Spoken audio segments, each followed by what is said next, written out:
নমস্কার বন্ধুরা, আমি মীনাক্ষী তোমাদের সবাইকে স্বাগত জানাই আমার রান্নাঘরে।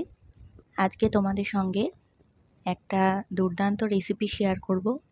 হঠাৎ করে যখন খুব জোরে খিদে পেয়ে যায় তখন হাতের কাছে সেরকম কিছু না থাকলে একদম ঘরে থাকা জিনিস দিয়েই কিভাবে সুস্বাদু এবং পেট ভরার মতন খাবার তৈরি করা যায় আজকে সেটাই তোমাদের সঙ্গে আজকে শেয়ার করব। তো প্রথমেই আমি নিয়ে নিলাম, এখানে দেখো মুড়ি, এক বাটি মুড়ি নিয়েছি। মুড়ি তো মোটামুটি সবার বাড়িতেই থাকে, তো এক বাটি মুড়ি আমি নিয়ে নিয়েছি। এবার এই মুড়িটাকে আমি জল দিয়ে খুব ভালো করে ধুয়ে নেব, বেশ কয়েকবার 2-3 বার করে আমি এটাকে ধুয়ে নেব। আর মুড়ির পরিমাণটা তোমরা তোমাদের আন্দাজ মতন নেবে, মানে কতটা করবে খাবারগুলো সেই অনুযায়ী। আর মুড়ি তো জল দিয়ে ভিজলেই কমে যায় একদম পরিমাণে।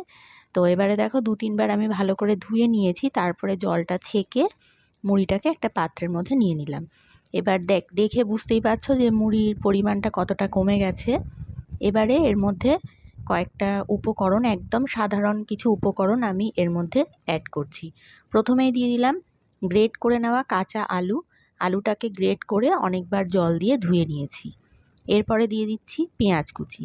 এখানে একটা ছোট সাইজের পেঁয়াজকে কুচি করে নিয়েছি। দিয়ে দেব কাঁচা লঙ্কা কুচি। কাঁচা লঙ্কা কুচির পরিমাণটাও তোমরা তোমাদের পছন্দ মতন দেবে, ঝাল বেশি খেলে বেশি দেবে। এরপরে দিয়ে দিলাম আদা রসুনের পেস্ট। শুধুমাত্র আদা রসুনটাকেই পেস্ট করে নিয়েছি, গ্রেট করেও চাইলে দিতে পারো। তো এবারে দিয়ে দিচ্ছি ধনে পাতা কুচি খানিকটা পরিমাণে। এর মধ্যে আরও কিছু সবজি চাইলে তোমরা অ্যাড করতে পারো। এরপরে দিয়ে দিলাম জিরের গুঁড়ো আর দিয়ে দিচ্ছি ধনের গুঁড়ো।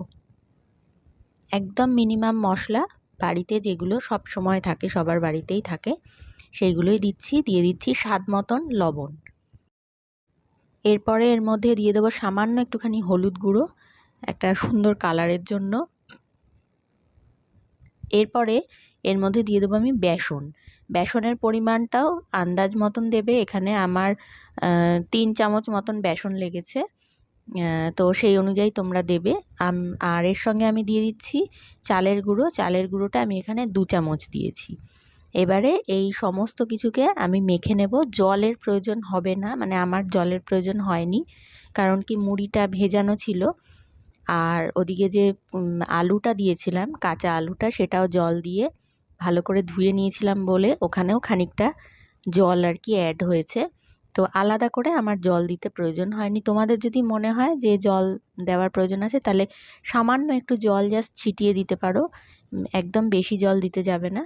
এটা যত টাইট হবে মাখাটা ততটাই কিন্তু যে কাটলেটগুলো আমি বানাতে চলেছি সেটা ক্রিস্পি হবে। তো এবারে দেখো এরকমভাবে হাত দিয়ে অল্প অল্প পরিমাণে নিয়ে নেব, নিয়ে একটা কাটলেটের শেপ দিয়ে দেব।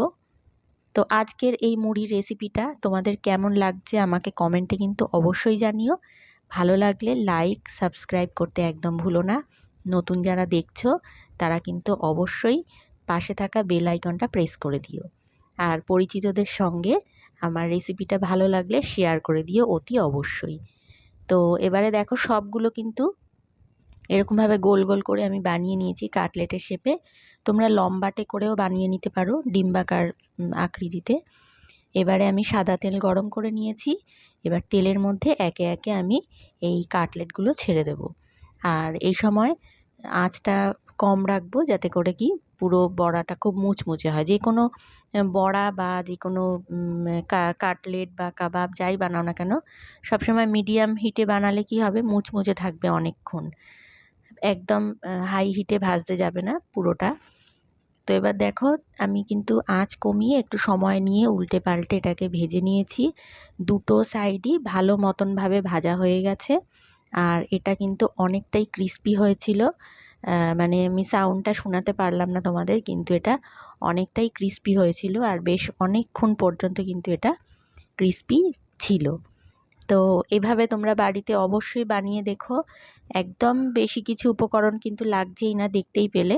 খুবই সাধারণ, খুবই মিনিমাম, একদম যেগুলো আমাদের সব সময় বাড়িতে থাকে সেইগুলো দিয়েই কিন্তু বানিয়েছি। মুড়ি খেতে অনেক সময় পছন্দ করে না অনেকে, বাচ্চারা বিশেষ করে, এইভাবে কিন্তু মুড়ি খাইয়ে দেওয়া যায়, কোনো প্রবলেম হবে না। তো আজকের মতন এইটুকুই। পরবর্তী আরেকটা ভিডিও নিয়ে খুব শিগগিরই আসছি। সকলকে ধন্যবাদ।